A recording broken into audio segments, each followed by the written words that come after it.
أعوذ بالله من الشيطان الرجيم. بسم الله الرحمن الرحيم. يا أيها الناس اتقوا ربكم الذي خلقكم من نفس واحدة وخلق منها زوجها وبث منهما رجالا كثيرا ونساء، واتقوا الله الذي تساءلون به والأرحام، إن الله كان عليكم رقيبا. وآتوا اليتامى أموالهم ولا تتبدلوا الخبيث بالطيب ولا تأكلوا أموالهم إلى أموالكم إنه كان حوبا كبيرا. وإن خفتم ألا تقسطوا في اليتامى فانكحوا ما طاب لكم من النساء مثنى وثلاث ورباع، فإن خفتم ألا تعدلوا فواحدة أو ما ملكت أيمانكم ذلك أدنى ألا تعولوا. وآتوا النساء صدقاتهن نحلة، فإن طبن لكم عن شيء منه نفسا فكلوه هنيئا مريئا. ولا تؤتوا السفهاء أموالكم التي جعل الله لكم قياما وارزقوهم فيها واكسوهم وقولوا لهم قولا معروفا. وابتلوا اليتامى حتى إذا بلغوا النكاح، فإن آنستم منهم رشدا فادفعوا إليهم أموالهم ولا تأكلوها إسرافا وبدارا أن يكبروا. ومن كان غنيا فليستعفف، ومن كان فقيرا فليأكل بالمعروف. فإذا دفعتم إليهم أموالهم فأشهدوا عليهم وكفى بالله حسيبا. للرجال نصيب مما ترك الوالدان والأقربون، وللنساء نصيب مما ترك الوالدان والأقربون مما قل منه أو كثر نصيبا مفروضا. وإذا حضر القسمة أولو القربى واليتامى والمساكين فارزقوهم منه وقولوا لهم قولا معروفا. وليخشى الذين لو تركوا من خلفهم ذرية ضعافا خافوا عليهم فليتقوا الله وليقولوا قولا سديدا. إن الذين يأكلون أموال اليتامى ظلما إنما يأكلون في بطونهم نارا وسيصلون سعيرا.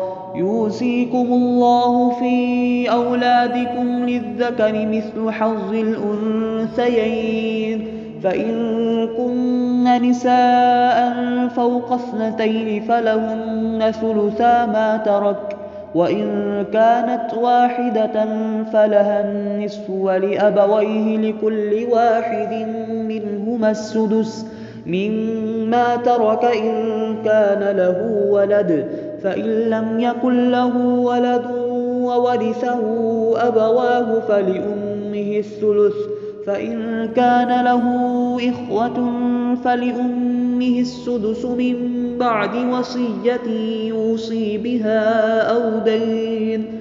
آباؤكم وأبناؤكم لا تدرون أيهم أقرب لكم نفعا، فريضة من الله، إن الله كان عليما حكيما.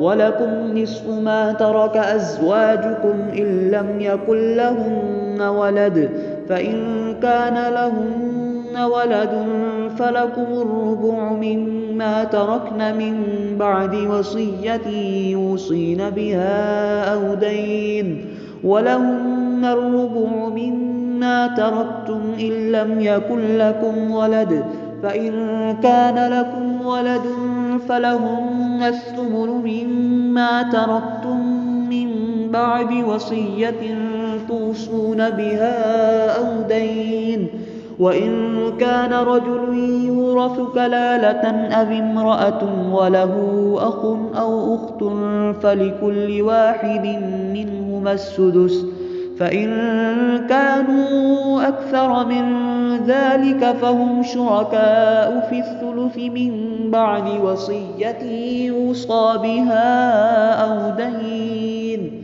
غير مضار وصية من الله والله عليم حليم.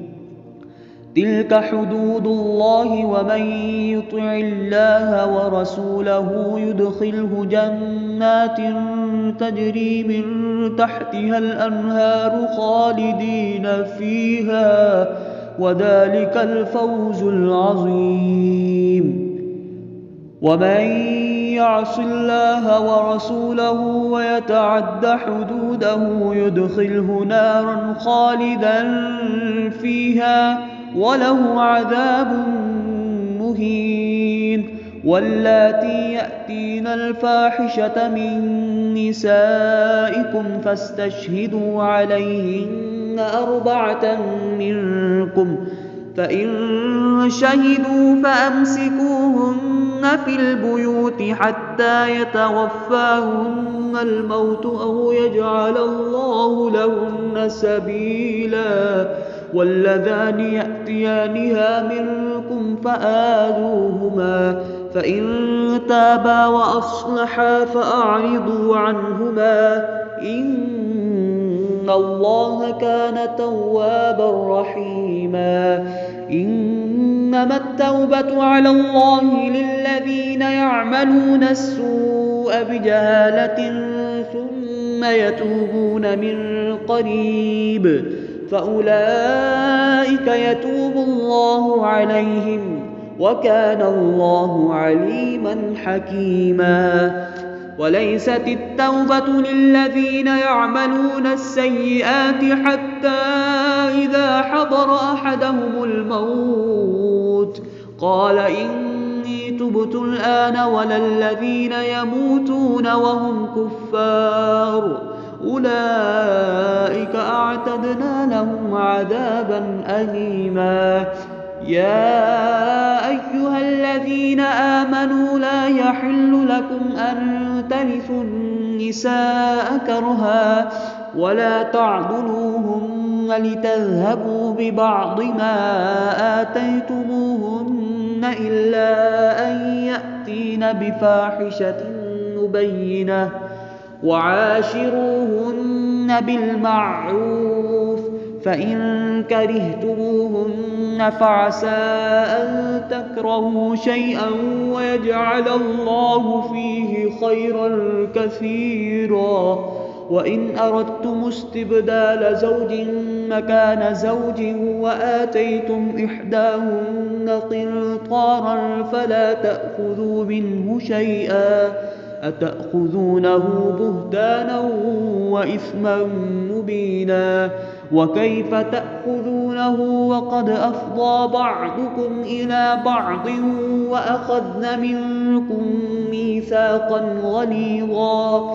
ولا تنكحوا ما نكح آباؤكم من النساء إلا ما قد سلف إنه كان فاحشة ومقتا وساء سبيلا. حرمت عليكم أمهاتكم وبناتكم وأخواتكم وعماتكم وخالاتكم وبنات الأخ وبنات الأخت وأمهاتكم اللاتي أرضعنكم وأخواتكم من الرضاعة وأمهات نسائكم وربائبكم اللاتي في حجوركم نسائكم اللاتي دخلتم بهن فإن لم تكونوا دخلتم بهن فلا جناح عليكم وحلائل أبنائكم الذين من أصلابكم وأن تجمعوا بين الأختين إلا ما قد سلف إن الله كان غفورا رحيما. صدقت يا رب العالمين.